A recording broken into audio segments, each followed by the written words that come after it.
Media के सभी साथियों का स्वागत है।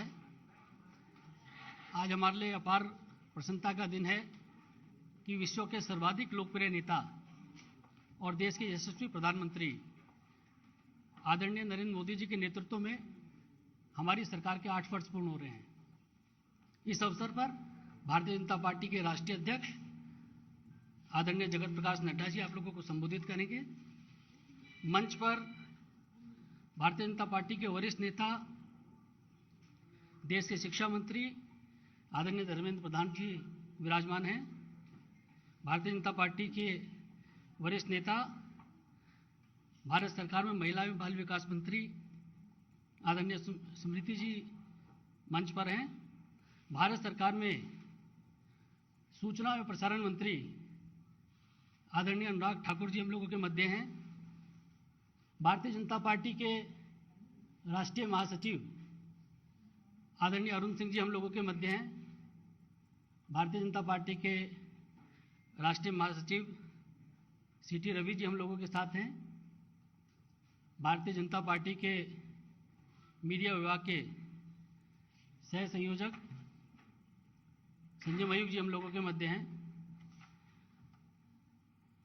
इससे पूर्व कि राष्ट्रीय अध्यक्ष जी आप लोगों को संबोधित करें, भारतीय जनता पार्टी के द्वारा 8 वर्ष के कामकाज को लेकर एक गीत बनाया गया है। मेरा आदरणीय अध्यक्ष जी से अनुरोध है कि गाने को लोकार्पण करें। एक नीचे कर लीजिए।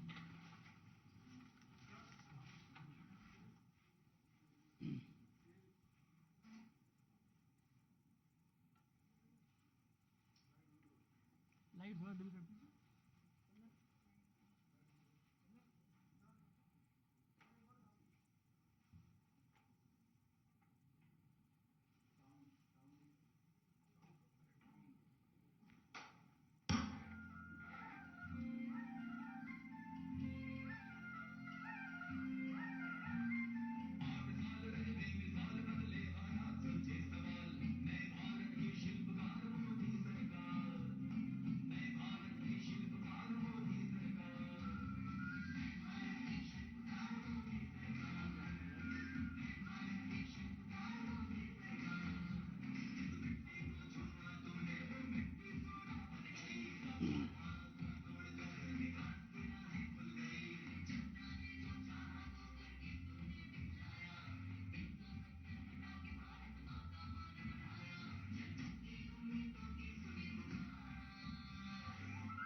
सभी पत्रकार साथियों को भी व्हाट्सएप के माध्यम से और आपकी मेल पे भेज दिया जाएगा।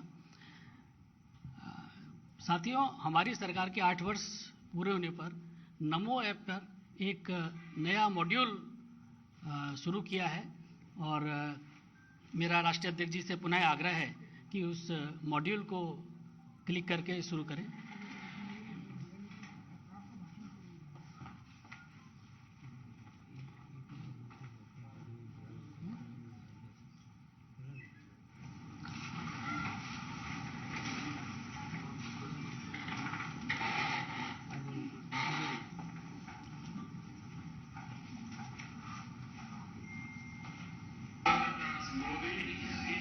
गवर्नेंस का गढ़ तोड़ा और सरकार को सेवा, सुशासन और गरीब कल्याण के मंत्र से जोड़ा। 8 साल में देश ने देखा कैसे उनकी सरकार सेवा कर रही है बुजुर्गों की, बीमारों की, वंचितों की, दिव्यांगों की और जरूरतमंदों की। 8 साल में देश ने देखा कि कैसे उनकी सरकार मिनिमम गवर्नमेंट और मैक्सिमम गवर्नेंस की राह पर आगे बढ़ रही है। 45 करोड़ लोगों के बैंक खाते खोलकर उनके हक का एक एक पैसा सीधे उनके खातों में पहुंचा रही है। कैसे बिचौलियों की छुट्टी कर रही है। 8 साल में गरीब नागरिकों ने महसूस किया कैसे मोदी जी ने उनके परिवार के सदस्य की तरह उनके घर, पानी, दवाई, बिजली, गैस, बीमा, राशन और पक्की छत भी सुनिश्चित की। इस 8 साल लंबी सक्सेस स्टोरी को एक ही प्लेटफॉर्म पर इंटरेस्टिंग तरीके से जानना हो, रील लविंग जनरेशन को देश के अचीवमेंट से वाकिफ कराना हो, तो फोन निकालिए, नरेंद्र मोदी ऐप पर जाइए और होम स्क्रीन में राइट बॉटम में लगे इस आइकन को टैप कीजिए। नरेंद्र मोदी ऐप हमेशा से इंटरेस्ट और एंगेजमेंट का कॉम्बिनेशन रहा है।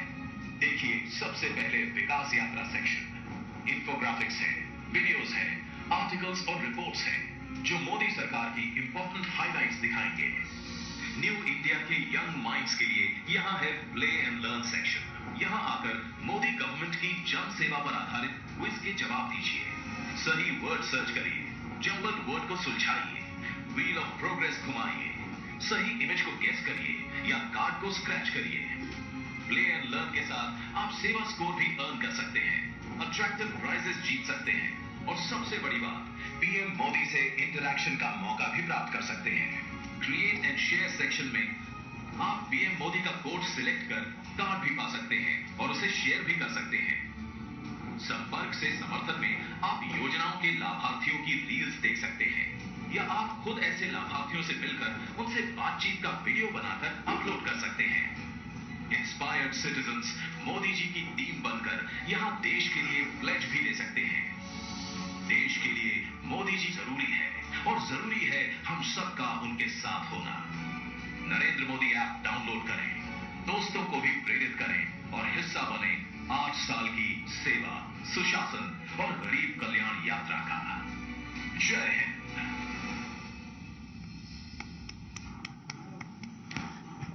सभी मीडिया के साथियों को इस ऐप के बारे में और ये जो वीडियो है और अन्य जानकारी भी हम लोग ईमेल और आप लोगों को व्हाट्सएप के माध्यम से दे देंगे। अब मेरा भारतीय जनता पार्टी के राष्ट्रीय अध्यक्ष आदरणीय जगत प्रकाश नड्डा जी से आग्रह है कि आज के पत्रकार वार्ता को संबोधित करें।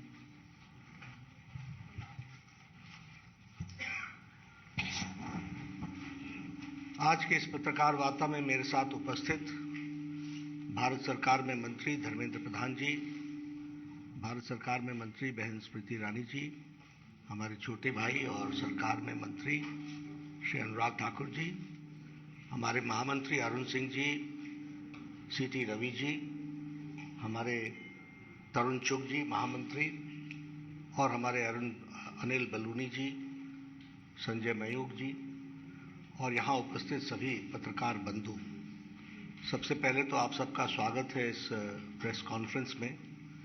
अभी आपने 8 साल पूरे होने पर सेवा, सुशासन और गरीब कल्याण, इसके लिए समर्पित नरेंद्र मोदी जी की सरकार का थीम सॉन्ग में आपने कम समय में सारी बातों को रखने का प्रयास किया गया है, जिसको आपने एक थीम गीत का के माध्यम से आपने देखा। उसके साथ साथ आपने अभी एक वेबसाइट हमने लॉन्च की माइक्रोसाइट ये नमो ऐप पर इनोवेशन भारतीय जनता पार्टी का और विशेष करके नरेंद्र मोदी जी के कार्य करने में हमेशा हम सबको दिखता है। और उसी इनोवेशन के तहत प्रधानमंत्री मोदी जी ने नमो ऐप के तहत माइक्रोसाइट में जा करके एक नया मॉड्यूल खड़ा किया है जो इंटरेस्टिंग भी है, इंटरैक्शन भी है, इंफॉर्मेशन भी है और इनोवेशन भी है। और सबसे बड़ी बात यह है कि इस मॉड्यूल में को गेमिफाई किया गया है। एक खेल के माध्यम से ज़्यादा लोग इसमें इंटरेस्ट लें, यंग इंडिया जुड़े, यूथ जुड़े और वो इसको कैसे इस माइक्रोसाइट में जाकर के गवर्नमेंट के द्वारा किए गए प्रयासों के बारे में एक जानकारी हासिल करेगा। इसमें इसी माइक्रोसाइट में है प्ले एंड लर्न। इसी माइक्रोसाइट में आपने देखा भी, उन्होंने परिचय में बताया कि स्क्रैच करो, क्विज खेलो, क्विज के माध्यम से आप अपने स्कोर बढ़ाओ और स्कोर बढ़ाते हुए you can reach a particular level. तो यूथ इंडिया को इनोवेशन के माध्यम से, इस माइक्रोसाइट के माध्यम से कौन से काम सरकार ने 8 साल की अवधि में किया है और उसकी राइट इंफॉर्मेशन और उसको जानने के साथ साथ एक गेम के तरीके से खेलने का इस वेबसाइट में प्रयोजन किया गया है। तो इसके साथ साथ जो हमारे बेनिफिशियरीज हैं उनको इस सैचुरेशन पॉइंट तक हमारे एमपीज और एमएलएज कैसे पहुंच सकते हैं, वो जिन जिन बेनिफिशियरीज से मिलते हैं उनके वीडियोस वो अपलोड करके इसमें डाल सकते हैं, वो उसको शेयर कर सकते हैं। तो हमारी कोशिश है कि एमपीज और एमएलएज भी इस माइक्रोसाइट का उपयोग करते हुए अपने अपने क्षेत्र में बेनिफिशियरीज के सैचुरेशन पॉइंट को, यानी लास्ट माइल डिलीवरी हो रही है कि नहीं हो रही है, इसको जानने के लिए और एमपी और एमएलए हमारे कितना इसका काम कर पा रहे हैं, इसको हमें जानने के लिए यह माइक्रोसाइट बहुत ही लाभकारी होगी। यानी वी आर ट्राइंग कि इस इनोवेशन के माध्यम से हम पार्टिसिपेटिव बनाएं और हमारे जो इलेक्टेड रिप्रेजेंटेटिव्स हैं वो रिस्पॉन्सिबल तरीके से उसको रिस्पॉन्ड करते हुए लास्ट माइल डिलीवरी में अपना उपयोग कर सकें, यह इसमें करने का उपयोग किया गया है। तो मैंने आपको एक छोटी सी जानकारी इस वेबसाइट के बारे में, एक बैकग्राउंड आपके सामने रखने की कोशिश की है। आज जब हम इस संवाददाता सम्मेलन में एकत्र आए हैं तो हम देश अमृत महोत्सव भी मना रहा है आज़ादी के, और देश 8 साल मोदी जी के सेवा, सुशासन और गरीब कल्याण, इसको भी मना रहा है। अब ये जो शब्द है सेवा, सुशासन और गरीब कल्याण, ये शब्द सिर्फ शब्द नहीं है, ये कोई ऐसे नहीं ढूंढ करके निकाले गए हैं। ये मोदी गवर्नमेंट की आत्मा है, ये मोदी गवर्नमेंट के काम करने का तरीका है, ये मोदी जी का, हमारे आदरणीय प्रधानमंत्री जी का सारे कार्यक्रमों को गवर्न करने के लिए किस दिशा में जाना है उसका एक तरीके से कहिएगा कि यह इस बैकग्राउंड में उन्होंने चलने का निर्णय किया है। ये हमको इसमें से समझ में आता है। मैं जब अब कम समय में 8 साल की गाथा तो बताना बड़ा मुश्किल है और किसी के लिए भी इसको कहना बहुत मुश्किल है, लेकिन हम अगर पहली बात कहेंगे तो मैं मानता हूं कि आदरणीय प्रधानमंत्री जी ने भारत की राजनीति की संस्कृति बदल दी है। The culture of Indian polity has changed और सरकार के कार्य करने की शैली भी बदल गई। पॉलिसी पैरालिसिस से चलते हुए हमने एक लंबी यात्रा 2014 से लेकर के हमने एक लंबी यात्रा की है। Today we see a responsible government, today we see a proactive government, today we see pro-responsive government, और यह हमारे अंतिम पायदान पे उसकी सेवा के लिए तत्पर दिखती हुई सरकार है। जो समाज है उसको मजबूती करने के लिए यह कमजोर है की बात करते हैं तो आप कल्चर और थी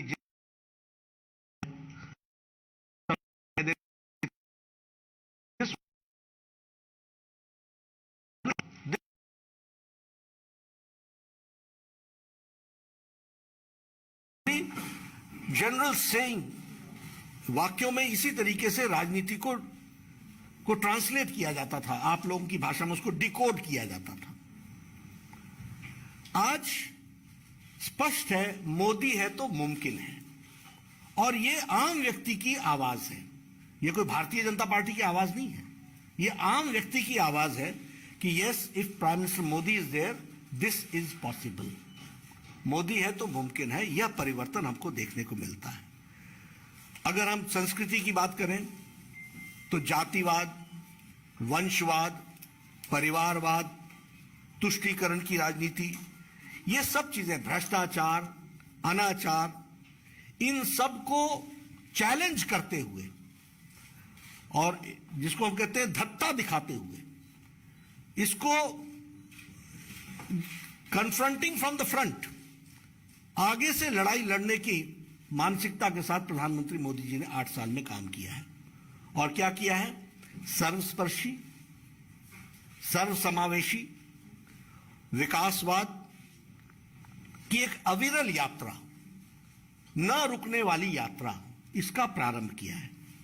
अगर इसी में हम देखें तो गांव, गरीब, वंचित, पीड़ित, शोषित, दलित, समाज के अंतिम पायदान पर खड़ा व्यक्ति, और उसके साथ जो हमारी स्कीम्स हैं वो सारी उसी तरफ जाती हैं जो महिलाओं को और युवाओं को सशक्तिकरण देता है। इस काम को आगे बढ़ाने का काम किया है, और आप सब जानते हैं कि उसका मंत्र सबका साथ, सबका विकास, सबका विश्वास, सबका प्रयास, इस बात को लेकर के हम आगे बढ़े हैं। अगर अंत्योदय की बात करें तो गरीबी उन्मूलन का विषय, उसको हम लोगों ने बहुत तीव्र गति से आगे रखने का प्रयास किया है। नेशन फर्स्ट ये कहने के लिए नहीं था, मैं आगे आकर के आपको बताऊंगा कि हमारे सारे प्रोग्राम्स कैसे नेशन फर्स्ट की तरफ हमारी पॉलिसीज डायरेक्ट हुई हैं, उसको भी हमको समझने की आवश्यकता पड़ेगी। और ये जो बदलाव की कहानी है, यही हमारी प्रगति की निशानी रही है। पहले स्कीम्स कागज पर बनती थी, मैं एक लंबे समय तक एमएलए भी रहा हूं, मुझे मालूम है जमीन पर कैसे काम होता था। कागज पर स्कीम बनती थी, कागज पर ही इंप्लीमेंट हो जाती थी और कागज पर ही उद्घाटन हो जाता था। आज डिक्लेरेशन से लेकर इंप्लीमेंटेशन तक everything is being monitored in letter and spirit. नीचे तक उसकी मॉनिटरिंग हो रही है और उसको आगे बढ़ाने का प्रयास किया जा रहा है। अभी जो इकोनॉमी की चर्चा हम करते हैं तो आपके ध्यान में आया होगा कि कोरोना की मार के पश्चात और यूक्रेन की लड़ाई के पश्चात भी इंटरनेशनल मॉनेटरी फंड ने, हमारे आईएमएफ ने गरीबी की रेखा को भारत में 22% से रिड्यूस करके 10% पर लाके खड़ा कर दिया है। दैट मीन्स 12% लोग बीपीएल के दायरे से निकल करके, गरीबी की रेखा से निकल करके आगे आए। उसी तरीके का दूसरा प्रोजेक्शन रहा कि जहां अति गरीब की संख्या 1% थी, वो भी रिड्यूस होकर के 0.8% आ गई है और उसको भी स्टेबल रखा है।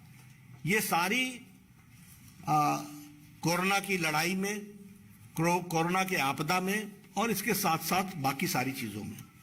अगर हम फॉरेन एक्सचेंज के रिजर्व्स की बात करें तो वो डबल हो गई है। और मैं आंकड़ों में आपको रख रहा हूं, सिर्फ कोशिश कर रहा हूं कि एक गो थ्रू हो जाए, सो दैट आपकी मेमोरी लेन में भी वो रिफ्रेश हो जाए। For that only I am just trying to put the picture in front of you.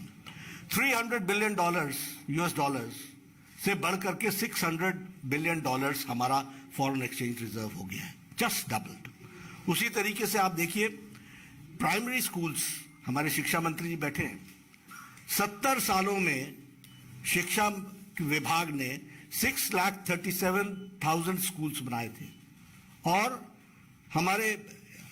हमारे इस 8 सालों में 6.53 लाख हमारे प्राइमरी स्कूल्स बने हैं। इसलिए यूनिवर्सल एजुकेशन की दृष्टि से जहां हम आगे बढ़े हैं, वहीं पर पर्सन की प्रॉफिट, वो भी इनकम भी डबल हुई है। 2014 में हमारी per year income average was 79,000, today it is 1,50,000। और ये मैं आपके सामने आंकड़ों के साथ रख रहा हूं इसलिए कि आपको स्टैटिस्टिकली समझ में आए कि what difference Modi government has made. उसी तरीके से अगर हम देखें प्रोडक्शन इन फूड ग्रेन्स, तो ये 255 मिलियन टन से बढ़ करके 316.06 मिलियन टन हो गया है। अगर हम एक्सपोर्ट्स की बात करें तो अभी जो ये लास्ट फिस्कल ईयर गया इसमें 418 बिलियन डॉलर्स का एक्सपोर्ट हुआ। यानी now India has become a major exporter country. 418 billion US dollars का हमारे यहाँ वो हुआ है। आईएमएफ का जो ग्रोथ रेट प्रोजेक्शन है वो जहाँ अमेरिका का 4.4 है तो इंडिया का 8.2% है। तो ये भी हमको ध्यान में रखना चाहिए कि ग्रोथ रेट का प्रोजेक्शन हमारा कैसा है। एग्रीकल्चर में हमने जो प्रोडक्शन है एक्सपोर्ट्स में वो 23% का इंक्रीज है। और एग्रीकल्चर बजट 23,000 करोड़ का होता था, आज 1,23,000 करोड़ प्लस है। यानी 10 टाइम्स से ज्यादा उसकी इंक्रीज हुई है, वह भी हमको ध्यान में रखना चाहिए। उसी तरीके से जो हमारा ग्रॉस डोमेस्टिक प्रोडक्ट है वह भी डबल हुआ है। 112.33 लाख करोड़ था इन 2014, now it is 232 lakh crore. यह हमारा ग्रॉस डोमेस्टिक प्रोडक्ट भी बढ़ा है। फॉरेन इन्वेस्टमेंट में हम $500 बिलियन यानी 500 बिलियन यूएस डॉलर्स की इन्वेस्टमेंट हुई है हमारे यहाँ फॉरेन इन्वेस्टमेंट इंडिया में, और दिस इज 65% इंक्रीज। ये 65% की उछाल है, 65% इसमें बढ़ा है। जीएसटी कलेक्शन 1,67,000 लास्ट क्वार्टर में गया है और यह भी अपने आप में रिकॉर्ड कलेक्शन है, वह भी हमको ध्यान में रखना चाहिए। ईज ऑफ डूइंग बिजनेस, ये 2022 के बाद हमारे पास 2020 के बाद स्टैटिस्टिक्स नहीं आए हैं क्योंकि वो ईज ऑफ डूइंग बिजनेस का वो स्टैटिस्टिक्स निकालना बंद हो गया है। लेकिन last is it started from we were on the 142 number and the last was 63, we had reached 63 और आज 2022 में निश्चित रूप से हम और आगे ही बढ़े होंगे, उसके स्टैटिस्टिक्स हमारे पास नहीं है। उसी तरीके से हमारी $3 ट्रिलियन की यूएस डॉलर्स की इकोनॉमी हमारी बनी है और टारगेट इज $5 ट्रिलियन इकोनॉमी हमको बनानी है। तो उस ओर हम प्रगति के साथ आगे बढ़ रहे हैं। कभी हम लोगों ने नहीं सोचा था कि गांधी के नाम पर कांग्रेस के लोग 70 साल राज करके खादी के नाम पर राज करेंगे और खादी का वो बुरा हाल 70 साल में करेंगे। आपको जानकर के खुशी होगी कि इस साल का टर्नओवर 1,15,000 करोड़ है और फास्टेस्ट मूविंग कंज्यूमर गुड बन गया है हमारा खादी। ये हमको समझना चाहिए कि आज खादी को कितना वो दिया गया है। हमारी गवर्नमेंट की स्कीम्स का 100% गवर्नमेंट असिस्टेंस जो है उसको देने का प्रयास किया गया है। गरीब Kalyan Anna Yojana, this has been appreciated world over. It has been appreciated by IMF, it has been appreciated by World Health Organization, it has been appreciated by UN General Assembly. Everybody has appreciated it. क्यों? क्योंकि corona के दौरान health issues के साथ साथ economic issues को किसी ने भी रिजॉल्व किया तो उसमें भारत नंबर 1 पर खड़ा है। 80 करोड़ की जनता को 5 किलो गेहूं देना, 5 किलो चावल देना, 1 किलो दाल देना, 2 साल से इस काम को चलाए रखना, ये अति गरीबी की रेखा को 0.1% से भी जो 0.8% पे ले जाने में ये बहुत लाभकारी रहा है। इसको भी हमको ध्यान रखना चाहिए। किसान सम्मान निधि, हमारे कांग्रेस पार्टी वाले हर चुनाव में 10 साल के बाद वो गरीबों के लिए, किसानों के लिए वो कर्जा माफी का विषय उठाते थे जिसका सारा इन्वेस्टमेंट 57,000 करोड़ बनता था 10 साल में एक बार। ये था इनका मैजिक, ये था इनका कांग्रेस का मैजिक।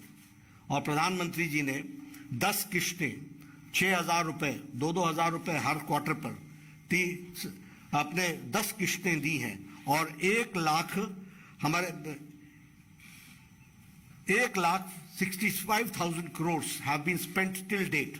और कल 11वीं किश्त आदरणीय प्रधानमंत्री जी शिमला के रिज मैदान से उसको रिलीज करेंगे और 11 करोड़ किसानों को 1,80,000 has been given and in 10 instalments and tomorrow, कल जो होगा वो 11वीं किश्त होगी। 700 जगहों पर हमारे बहुत बड़ा किसान सम्मेलन होगा। 700 प्लेसेस पे हमारे मिनिस्टर्स होंगे। शिमला के रिज मैदान से आदरणीय प्रधानमंत्री जी कल हमारे लाभार्थियों को एड्रेस करेंगे और वहां से वो 11वीं किश्त रिलीज करेंगे। हर एक कृषि विकास केंद्र में, कृषि विज्ञान केंद्र में, KVK में इसका कार्यक्रम होगा। और इसके अलावा पार्टी के द्वारा 700 प्लेसेस पर we will be organising this programme, तो इसको भी हम आगे बढ़ा रहे हैं। आयुष्मान भारत के बारे में बोलूं तो वर्ल्ड का एजेंडा है यूनिवर्सल हेल्थ केयर, वर्ल्ड का एजेंडा है यूनिवर्सल हेल्थ असिस्टेंस, ये वर्ल्ड का एजेंडा है। लेकिन आज दिन तक यूनिवर्सल हेल्थ एश्योरेंस देने में कोई देश कामयाब नहीं हुआ है। और वेस्टर्न वर्ल्ड तो इलेक्शन ही हेल्थ इश्यू पर लड़ती है, हेल्थ सिक्योरिटी पर लड़ती है। बहुत से प्रेसिडेंट्स आए यूएस के, सबने हर एक तरीके की बातचीत की, लेकिन आयुष्मान भारत 50 करोड़ प्लस यानी 40% ऑफ द इंडियन पॉपुलेशन। और कौन है, मैं बार बार बोलता हूं, ये कोई कास्ट के माध्यम से नहीं है, ये बाय प्रोफेशन है। रेडी वाला, ठेला वाला, रिक्शा वाला, फेड़ी लगाने वाला, रैग पिकर, ये बाय प्रोफेशन, बार्बर बेचारा जो बाल काटता है, जो रेडी चलाता है, ऐसे लोगों को, गरीब लोगों को चुन चुन करके 50 करोड़ लोगों को यह आयुष्मान भारत का 5 लाख का एनुअल हेल्थ कार्ड दिया गया है। और इसमें आपको जानकर के खुशी होगी कि 3 करोड़ से ज्यादा लोगों ने सुविधा उठा ली है। 23,000 करोड़ रुपए से ज्यादा इस पे खर्च हो चुका है, यह भी हमको ध्यान रखना चाहिए। हम लोगों ने तय किया है कि 12 करोड़ से ज्यादा घरों में हम पानी पहुंचाएंगे, नल से जल, और 9 करोड़ पहुंच चुके हैं। उसी तरीके से सौभाग्य योजना, 2 करोड़ 81 लाख घरों में बिजली पहुंचाई गई है। मैं आप लोगों के माध्यम से इसकी मर्मता समझाना चाहता हूं, क्योंकि गांव से आता हूं। आपको शायद उन बच्चों की साइकोलॉजी मालूम ही नहीं है जिनके घर में बिजली नहीं है। वो, उनका जीवन में डिग्निटी नाम की चीज कितनी कॉम्प्रोमाइज है, इसका आपको अंदाजा नहीं होगा। वो पढ़ने के लिए किसी दूसरे के घर में जाते हैं, और इसकी संख्या छोटी नहीं थी, 2 करोड़ 18 लाख घरों को बिजली पहुंचाई गई है, यानी लिविंग विद डिग्निटी। ये 11 करोड़ लोगों को शौचालय दिया गया। बार बार लोग बोलते हैं टॉयलेट्स दिए गए, टॉयलेट दिए गए। No, it's not that only. आप लोग तो गांव में घूमते ही होंगे, आप लोग कवर करने जाती हैं। गांव में बताइए, औरतें झुंड का झुंड बना करके निकलती थी कि नहीं निकलती थी फॉर द डेली नीड्स। और इसका मतलब सिर्फ मां ही नहीं है, मां के साथ बच्चा भी है। इसका मतलब, और इसकी संख्या छोटी नहीं है, 11 करोड़ है। तो यानी 11 करोड़ लोग इस देश में 70 साल की आजादी के पश्चात डिग्निटी के साथ जी नहीं पा रहे थे, यह स्थिति थी। और मोदी जी ने 8 साल के अंदर उनको लाइफ विद डिग्निटी देने का काम किया है। 130 करोड़ की जनता में 11 करोड़ महिलाएं हों, और 130 करोड़ की जनता में एक एक बच्चा भी होगा तो 11 करोड़ बच्चे हों, तो ऐसे देश को अगर हम कहें कि सेवा, सुशासन और गरीब कल्याण, तो इसका ट्रू अर्थ हमको इसमें से समझ सकते हैं, इसको हम जान सकते हैं। जल जीवन मिशन की मैंने आपसे बात की। हमारे बगल में बैठे हैं पूर्व के पेट्रोलियम मिनिस्टर, उज्ज्वला योजना इन्होंने आदरणीय प्रधानमंत्री जी के प्रेरणा से उसको शुरू की, 9 करोड़। और मैं तो बार बार लोगों को बोलता हूं कि हेल्थ का इशू देखिएगा तो पल्मोनरी डिजीज, और पल्मोनरी डिजीज के साथ साथ ये लंग्स का इंफेक्शन, ये महिलाओं का कम हुआ। इतना ही नहीं, अगर शौचालय की बात करें तो वाटर बोर्न डिजीजेस कम हो गए, क्योंकि स्वच्छता आ गई। ये चेंजेस आए हैं, इसको हमको समझना चाहिए। इसलिए उज्ज्वला ने महिलाओं का सशक्तिकरण जिस तरीके से किया है, वह भी हम सबको ध्यान में आता है। 2.38 हाउसेज बने हैं प्रधानमंत्री आवास योजना में। अब मैं ही पहले MLA होता था, एक इंदिरा आवास योजना होती थी, 40,000 रुपए दिया जाता था। ये आपको ग्राउंड की बात सुना रहा हूं। और हमारे को बोलते थे कि नड्डा जी, आप एक पंचायत में 2 घर बता दीजिए, 40-40 हजार रुपए दे दें। This was the pace of Awas Yojana. और आज प्रधानमंत्री आवास योजना 2 करोड़ 38 लाख घर बन करके तैयार दे दिए गए। पक्की छत, रसोई का कनेक्शन, गैस का कनेक्शन, शौचालय, बेडरूम, सारी फैसिलिटीज। उसी तरीके से हम अगर आत्मनिर्भर की बात करें तो हर गरीब को घर मिले, बिजली मिले, पानी मिले, गैस का कनेक्शन मिले, हर गांव को इंटरनेट मिले, अब देखिए, आप और हम तो इंटरनेट में रहते हैं, इंटरनेट के युग में रहते हैं, पूछते हैं कहीं रात को गुजारना पड़ जाए तो हमारा पहला प्रश्न होता है यहाँ वाईफाई है, यहाँ पे जैसे एज इफ मेरी दुनिया ही समाप्त हो जाती है। This is our lifestyle. आप उन गांवों की बात सोचिए ना, और गांव कितने हैं, 6 लाख प्लस 6 लाख, और सबको इंटरनेट से जोड़ना, ऑप्टिकल फाइबर से जोड़ना, ऑप्टिकल फाइबर के साथ का नेटवर्क बिछाना, ये काम 8 साल में हुए। 8 साल बेमिसाल की कहानी मैं आपको सुना रहा हूं, और ये है उनको एम्पावरमेंट देना, उनको लाना।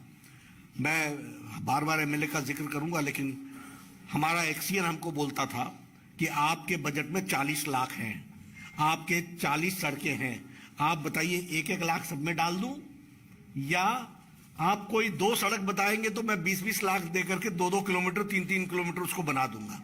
This was the plight, and today 6 lakh villages are being connected with all weather road. यह है प्रधानमंत्री ग्रामीण सड़क योजना का रूप, जिसको हमको समझना चाहिए। इसी तरीके से अगर हम इंफ्रास्ट्रक्चर की और बॉर्डर रोड्स की बात करें तो हमारे पास 6,769 किलोमीटर्स की रोड्स और ब्रिजेस सिर्फ ये जिसको हम कहते हैं बॉर्डर एरिया में, चाइना के साथ लगे हुए बॉर्डर एरिया में 6,763 किलोमीटर्स की रोड बनी है, 15,000 मीटर्स की ब्रिजेस बने हैं जो उसको आगे बढ़ा रहे हैं। आपको ये भी मालूम होगा कि 100 सैटेलाइट्स एक साथ लॉन्च किए गए, कभी सोचा नहीं था, और भारत ने इसमें भी एक अपना स्थान स्थापित किया। चंद्रयान और मंगलयान के मिशन पर फोकस करके हम काम कर रहे हैं। विमेन की बात अगर हम करें तो उसमें भी सेल्फ हेल्प ग्रुप से लेकर के सुकन्या योजना से लेकर के मातृशक्ति की बात करते हुए, और यहां मैं आपके सामने एक बात जरूर बताना चाहूंगा। कभी आप लोगों को इसकी कल्पना नहीं हुई होगी, लेकिन मैं शेयर करता हूं। Right from conceiving of a woman till delivery with all complications, ये सारे की सारी चिंता भारत सरकार कर रही है। ये आप इसको समझिए कि किस तरीके से मैटरनिटी इशू को, महिला के इशू को प्रधानमंत्री जी ने एड्रेस किया है। ये छोटी घटना नहीं है। The day a woman conceives, right from that day टीकाकरण शुरू हो जाता है। हर 2 सप्ताह बाद उसकी चेकिंग शुरू हो जाती है। वहां से डिलीवरी तक, डिलीवरी के लिए ट्रांसपोर्टेशन, इंस्टीट्यूशनल डिलीवरी करा करके वापस उसको पहुंचाना, उसको उसके लिए व्यवस्था करना, ये सारी चीजें भारत सरकार ने विमेन की डिग्निटी को ध्यान में रखते हुए करने का काम किया है। यह भी हमको ध्यान में रखना चाहिए। एक विषय मैं जरूर कहूंगा कि हमने संस्कृति की भी रक्षा की है, और चाहे वो भव्य राम मंदिर बनने का सवाल हो, चाहे वो भव्य काशी हो, चाहे हमारा भव्य और दिव्य काशी हो, महाभारत सर्किट हो, बौद्ध सर्किट हो, रामायण सर्किट हो, केदारनाथ का पुनरुद्धार हो, सोमनाथ का विकास हो, और स्टैच्यू ऑफ यूनिटी, यह भी मॉडर्न इंडिया का एक तरीके से भारत के इतिहास को प्रतिलक्षित करने का एक बहुत बड़ा एक केंद्र बना है। इसको भी हमको ध्यान में रखना चाहिए कि ऐसा। और इसके साथ साथ मैं यह भी जरूर कहना चाहूँगा कि नेशनल हमारा ये डिफेंस का अपना war memorial, national war memorial कब का कॉन्सेप्ट था? 2014 में मोदी जी ने क्लियरेंस दी, 2019 में बना करके खड़ा कर दिया।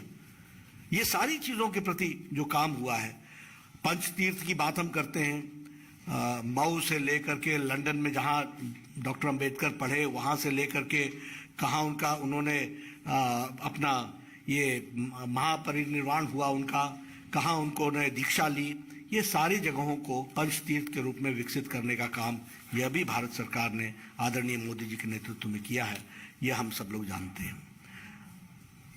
अगर हम दिवस के दृष्टि से देखें तो फिर संविधान दिवस, तो संविधान तो 26 नवंबर को निश्चित रूप से चर्चा में आ गया था, लेकिन संविधान दिवस मनाने का काम किया तो इस सरकार ने किया। सामाजिक समरसता दिवस का तय किया तो वह भी इस सरकार ने तय किया। विभाजन विभीषिका दिवस तय किया तो वह भी सरकार ने 14 अगस्त को तय किया। राष्ट्रीय एकता दिवस, उसको भी हमारी सरकार ने तय किया। जनजातीय गौरव दिवस, उसको भी हमारी सरकार ने तय किया। तो यानी ये दिवस भी अपने आप में भारत की संस्कृति और भारत के लिए काम करने वाले लोगों को, योग दिवस, इंटरनेशनल योग दिवस, वी वेंट ग्लोबल और दुनिया में उसका हमने एक स्थान बनाया, वो भी हम सबको ध्यान में रखता है। नॉर्थ ईस्ट की अगर हम बात करें तो नॉर्थ ईस्ट एक, जिसको हम कहते थे कि एक पिछड़ा इलाका, कटा हुआ इलाका, अलग से देखने का दृष्टिकोण, यह हमारी केंद्र की सरकार ने रखा था। उसकी मेन स्ट्रीमिंग अगर की गई है तो वह मेन स्ट्रीमिंग भी आदरणीय प्रधानमंत्री जी ने की है। बंद और ब्लॉकेड से निकल करके आज वह मेन स्ट्रीम में आज आया है। लगभग 50 टाइम्स हमारे प्रधानमंत्री जी का वहां दौरा हो चुका है। अब मैं ये नहीं कहूंगा कि पूर्व के प्रधानमंत्री जो असम से ही आते थे वो कितनी बार दौरा किए थे, लेकिन ये आप लोगों के लिए क्वेश्चन जरूर है कि आप जरा पता कीजिएगा कि what difference north east is making today, that we have to understand. उसी तरीके से अगर हम कहें नागालैंड का पीस समझौता 2015, NLFT का समझौता 2019, ब्रू रियांग का समझौता 2020, बोडो शांति समझौता 2020, कार्बी आंगलोंग समझौता 2021, ये सब पेंडिंग इश्यूज थे नॉर्थ ईस्ट के। But I am giving you just a brief picture year wise कि नॉर्थ ईस्ट के कितने समझौते भारत सरकार ने किए और वहां पर पीस लाने के लिए क्या क्या काम हुआ है। उसी तरीके से जैसे मैंने कहा कि 1500 करोड़ का एक स्पेशल बजट का प्रावधान नॉर्थ ईस्ट के लिए किया गया है। फॉरेन पॉलिसी की अगर हम बात करें तो इंडिया फर्स्ट, हमारी अपनी, हमारा इंटरेस्ट, देश का इंटरेस्ट, इसको ध्यान में रख करके उस पॉलिसी को भी बनाया है। पड़ोसियों के साथ विशेष ध्यान देने की योजना भी बनी। हमने अपने पड़ोसियों के साथ रिश्ते मजबूत किए, गहरे किए। और इतना ही नहीं, अगर कोई देश पर संकट आया तो हमारे लोगों ने फॉरेन पॉलिसी का उपयोग करते हुए, फिर चाहे अफगानिस्तान से लोगों को लाना हो, यमन से लाना हो, यूक्रेन से लाना हो, और छोटी संख्या नहीं है ये ऑपरेशन गंगा, ये राहत, ऑपरेशन राहत, ये छोटी संख्या नहीं है। 23,000 लोग आए हैं, 1400 सॉर्टीज लगी है, 140 सॉर्टीज लगी है। तो ये सारे काम को प्रोएक्टिव तरीके से करने का काम हमारी सरकार ने किया है। और ये सारे इवैक्यूएशंस इस बात को बताते हैं, कोई और देश ने नहीं किया वो, लेकिन हमारी सरकार ने किया। इसलिए हम कहते हैं we are responsive, proactive and we are as responsible government. इसको हमको ध्यान में रखना चाहिए। कोविड की बात बहुत हो गई है, मैं फॉर्मर हेल्थ मिनिस्टर रहा हूं। देश के, दुनिया के दूसरे कोनों से 20 साल, 27 साल, 28 साल बाद कोई वैक्सीन लेके हमारा देश आता था, और उसके बाद वो पोलियो का, पल्स पोलियो का प्रोग्राम लेता था, टेटनस का प्रोग्राम लेता था, मलेरिया का प्रोग्राम लेता था, स्मॉल पॉक्स का प्रोग्राम लेता था, चिकन पॉक्स का प्रोग्राम लेता था। All these vaccines have reached India 20 to 30 years later। लेकिन कोरोना 2020 की जनवरी में आया और 2021 की जनवरी में प्रधानमंत्री जी ने 9 महीने के अंदर एक नहीं, 2 vaccine the. 192 crore of doses तो दिया ही दिया है। मैं यहां आपके सामने ऐड करना चाहता हूं, 100 कंट्रीज को 18.5 करोड़ वैक्सीन हम लोगों ने पहुंचाई है, वैक्सीन मैत्री की दृष्टि से। यानी इंडिया अब लेने वाला इंडिया नहीं है, ये देने वाला इंडिया है। And 48 countries have got vaccine to the tune of 1 crore 50 lakh doses free of cost to 48 countries। तो यह भी हमने करने का प्रयास किया है। यानी भारत में तो लगे ही 192 करोड़ का डोजेज, और डबल डोज के साथ आप बूस्टर लेकर के भी तैयार बैठे हैं। यह देश को बदलने की स्थिति का एक बहुत बड़ा परिचायक है। यह हम सबको के ध्यान में आता होगा। तो मैं ये कह सकता हूं, पूरी ऑल इंफॉर्मेशंस और सारे आंकड़ों को ध्यान में रखते हुए कि हम निश्चित रूप से भारत, एक बदलता भारत, एक बदला हुआ भारत, इस मानसिकता के साथ 8 साल बेमिसाल सेवा, सुशासन और गरीब कल्याण, इसको ध्यान में रखते हुए काम में जुटे हैं। आपको यह भी मालूम होगा कि लगभग दर्जन भर देशों ने आदरणीय प्रधानमंत्री जी को अपने देश के सर्वोच्च पदों से, यानी सर्वोच्च सम्मान से उनका सम्मान किया है। यह भारत की बदलती छवि अंतर्राष्ट्रीय स्तर पर आदरणीय प्रधानमंत्री जी के नेतृत्व में भारत ने हासिल की है। और हम सब लोगों ने तय किया है कि ये 8 साल सेवा, सुशासन और गरीब कल्याण के कार्यक्रम को लेकर हम एक पखवाड़ा मना रहे हैं। आज आदरणीय प्रधानमंत्री जी ने पीएम केयर्स फंड के माध्यम से उन्होंने जो हमारे गरीब बच्चे जिनके माँ बाप कोरोना में नहीं रहे उनके साथ वार्तालाप करते हुए उनको सपोर्ट करने का जो निर्णय किया था उसको आज इम्प्लीमेंट किया है। स्मृति जी का मंत्रालय ने उसको कोऑर्डिनेट किया है। कल किसानों का कार्यक्रम होगा और उसमें वो किसानों को संबोधित करेंगे और इसके बाद हम हर दिन every BJP worker is going to devote 75 hours in 10 days for and we will focus हम फोकस करेंगे different sections of the society को।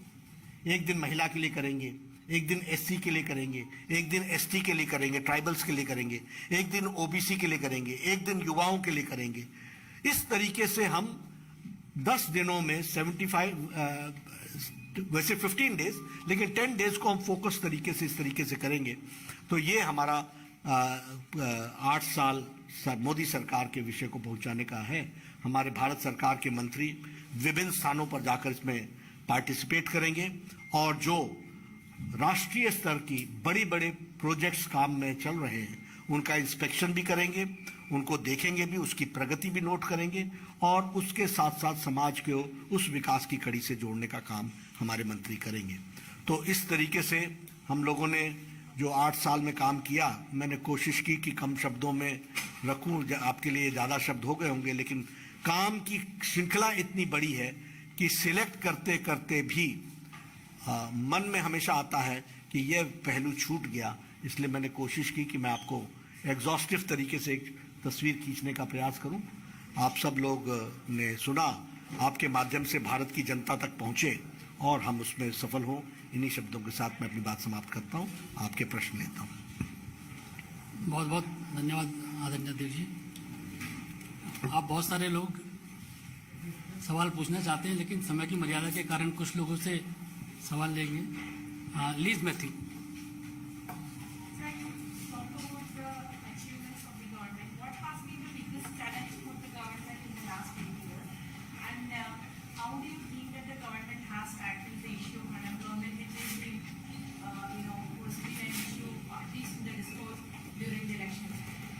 Your question is what challenges we faced during this process? What are the major challenges we faced? Yeah, and also how do you think that the government has tackled that? देखिए, सबसे पहली बात तो ये है कि जब मैंने कहा कि भारत की संस्कृति बदली है, तो गवर्नेंस में सबसे पहली बात है लास्ट माइल डिलीवरी। वो सबसे बड़ा चैलेंज रहता है।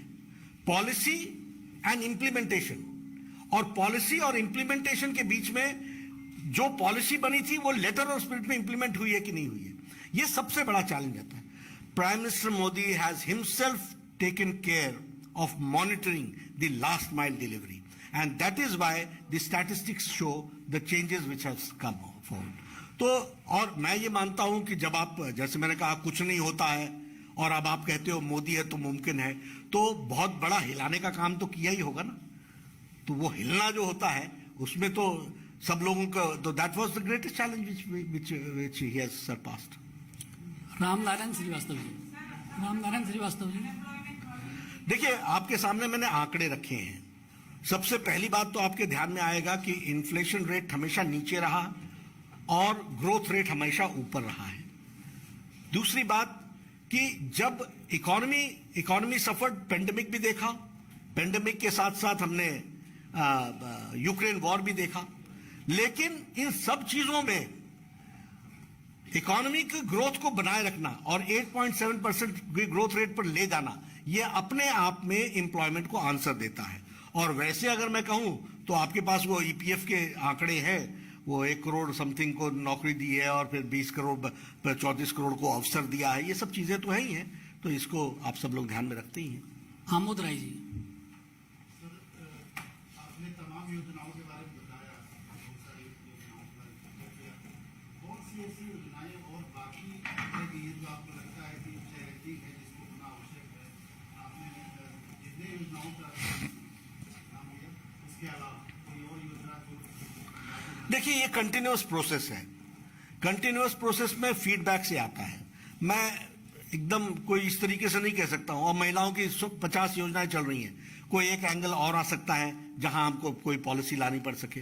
युवाओं के को सशक्तिकरण करने में बहुत से कार्यक्रम चल रहे हैं, उसमें कोई कहीं कोई और बॉटलनेक दिखता है जिसके लिए कोई हमको scheme. So this is a continuous process. इसमें खाली मैं इसका जो प्रिंसिपल है, because it is a responsive government, because it is a responsible government, because it is a active government, ये कोई भी ऐसी समस्या आएगी तो उसको रिस्पॉन्ड हम करके उसको हम निवारण करेंगे, और वही हमारी स्कीम होगी। रामनारायण श्रीवास्तव जी। सर, क्या सोचिए कि जो पिछले 8 साल में सरकार ने कितनी योजनाएं चलाई हैं, एक कुछ राज्य जहाँ पर विपक्ष की सरकार की, विरोधी दलों की सरकार की, वहाँ पर योजना खुलकर लागू नहीं हुआ, तो उनके लिए क्या पार्टी को ऐसा थोड़ा बनाया ताकि वहाँ के लोगों तक भी योजनाएं पहुँच? देखिए, हमारा जो संवैधानिक स्ट्रक्चर है, यूनिटी इन नेचर है, फेडरल स्ट्रक्चर है। तो जब ये हम फेडरल स्ट्रक्चर बोलते हैं तो हमको फेडरल स्ट्रक्चर की रिस्पेक्ट करनी होती है। तो फेडरल स्ट्रक्चर में डेमोक्रेसी वर्क्स ऑन इनलाइटनमेंट, प्रजातंत्र जो काम करता है वो विवेचन के माध्यम से चीजों को पहुंचाने में वर्क करता है। हम उनको राजनीतिक दृष्टि से उन जनता तक ले जाना, ये हमारी जिम्मेवारी है। अब दिल्ली में आयुष्मान भारत लागू नहीं हो रहा है, तो 60 lakh people are deprived of 5 lakh. तो ये अब हमारा काम है कि हम घर घर जाकर के बताएं। वो उनकी सोच जो है वो हमारे सामने है, हम जो कर रहे हैं वो हमारे सामने है। तो हम जो कर रहे हैं उसको नीचे तक ले जाना हमारी जिम्मेवारी है, और इसीलिए हमारी कोशिश तो है कि जहां हम सरकारों में नहीं है, आने वाले समय में हम सरकार में आएंगे, यतीन्द्र जी। और ये हमारा लक्ष्य होगा। 8 साल की उपलब्धियां आप गिना रहे हैं, लेकिन विपक्ष का आरोप है कि 8 सालों में समुदाय विशेष को टारगेट किया जा रहा है। ज्ञानवापी, मथुरा, ये सब उसी के अंतर्गत एक प्लानिंग के तहत आप लोग आ रहे हैं। सबका साथ, सबका विकास, सबका विश्वास, सबका प्रयास, हम इसके तहत काम कर रहे हैं। और जितनी भी बातें मैंने गिनाई वो सब उसी के तहत है। अब मीडिया वाले इश्यूज उठाते रहे तो वो तो मीडिया उठाएगी तो समाज सुनता है। मेरा इसी से रिलेटेड सवाल था सर, एक यूनिफॉर्म सिविल कोड की बात हुई नहीं, एक रविंदर जी आपका। एक कमेटी भी बनी है सर सरकार में। नहीं, ठीक है, उन्होंने सोचा है, वो उस पर बातचीत कर रहे हैं। जहां तक हम लोगों का सवाल है, हम लोगों ने तो कहा है कि सबको बराबर देखना चाहिए, सबकी दृष्टि से तुष्टि। हमारा ब्रॉड आउटलाइन क्या है? Justice to all, appeasement to none. ये हमारा बेसिक प्रिंसिपल है, इसके तहत हम काम करते हैं। रविंदर जी। प्रधानमंत्री जी का जो नारा रहा है सबका साथ सबका विकास सबका प्रयास, 8 साल में आपने जितनी योजनाएं की, चाहे विधवा योजना हो या दूसरे, वो सबके घर गया था, वहाँ पर कोई डिफरेंशिएट नहीं। लेकिन क्या बात है कि 8 साल में एक ऐसा वर्ग है जो आज भी अपने आप को एलिनेटेड महसूस करता है, ज्ञानवापी हो या मथुरा लगा, ऐसे मुद्दे को और दूर धकेलता है। देखिए, राजनीतिक दल के तरीके से हम जब सोचते हैं तो हमारा मानना यह है कि हम सबको समावेश अपने साथ करेंगे। पहली चीज ये होती है कि हम उसके लिए तैयार हों, वो हम तैयार हैं। समाज में बहुत से लोग होते हैं, some respond earlier, some respond later, some respond after decades, some respond after when much time has passed. तो ये तो उन पर डिपेंड करता है। लेकिन हाँ, हमारा कंडक्ट अपना स्ट्रांग नेशन, वन नेशन, ये स्पष्ट है, और उसमें सब लोग जो हैं उनको बराबर की भागीदारी और हिस्सेदारी। सर, मेरा सवाल ये है कि आप गरीब कल्याण लाइन में हैं। साल 2011-12 में जो तेंदुलकर कमेटी की जो रिपोर्ट थी सर, उसमें 21.9% पूरी जनसंख्या का जो हिस्सा है वो गरीबी रेखा के नीचे है। और अभी जो 2022 अप्रैल में वर्ल्ड बैंक की रिपोर्ट आई है सर, उसमें ये है कि अब जो रेट है वो 10% है, यानी कि लगभग 11.9% पोवर्टी कम हो गई है। तो आने वाले समय में 2024 में अगर आपकी सरकार बनती है या 2024 तक फिर से रिपोर्ट आएगी तो उसमें क्या एक्सपेक्ट करते हैं सर कि पोवर्टी कितनी कम है? खत्म ही करना है हमको, तब तक रहना है, आपका समर्थन चाहिए। विकास भदौरिया जी। सर, मेरा सवाल ये है कि लास्ट मंथ का जो ट्रेड डेफिसिट था वो 38.12 बिलियन डॉलर था। जो लक्ष्य रखा था इस सरकार ने, जब मोदी सरकार की शुरू हुई तो 5 ट्रिलियन इकॉनमी। ये जो पेंडेमिक आया जीएसटी के लक्ष्य हासिल करने का जो समय सीमा है उसको बढ़ाया गया है, और इस ट्रेड डेफिसिट के साथ क्या हम लक्ष्य में हासिल करेंगे? हमारी कोशिश है। अभी तक तो देखिए लड़खड़ाने नहीं दिया, इतनी बड़ा पेंडेमिक आया, यूक्रेन आया, सब कुछ आया, लेकिन हमारी कोशिश है कि हम कुछ उसको आगे बढ़ाएं। ऐसा है कि जब आप फ्लाई करते हैं तो वेदर कितना अच्छा है उस पर डिपेंड करता है। Let's see how the weather works, it's not only on us, तो बहुत सी चीज़ों पर डिपेंड करेगा, लेकिन हमारा इंटेंशन क्लियर है कि हमको जाना है as fast as we can. कितना क्या टारगेट? अब ये इस तरीके का, देखिए ये तो मेरे को किसी इकोनॉमिस्ट से पूछना पड़ेगा, लेकिन हम आपको जनरल टर्म में यही बताएंगे कि we will go as fast as we can. Rahul Shrivastava ji, एक मिनट, राहुल श्रीवास्तव। और 3 मुस्लिम कैंडिडेट, मतलब जो 3 राज्यसभा है मुस्लिम, उनमें से किसी का नाम नहीं है। तो सबका साथ, सबका विकास, सबका विश्वास और सबका प्रयास जो है वो जब टिकट बंटवारा होता है, चाहे वो लोकसभा के लिए हो, राज्यसभा के लिए हो या विधानसभा के लिए, वहाँ नजर नहीं आता सबको। नहीं, आपको ये गलतफहमी है, अभी पूरी टिकटें बटी नहीं है, नंबर 1। दूसरा, पार्टी किस तरीके से सोचती है इतना थोड़ा हमारे लिए छोड़ दीजिए। राहुल श्रीवास्तव जी।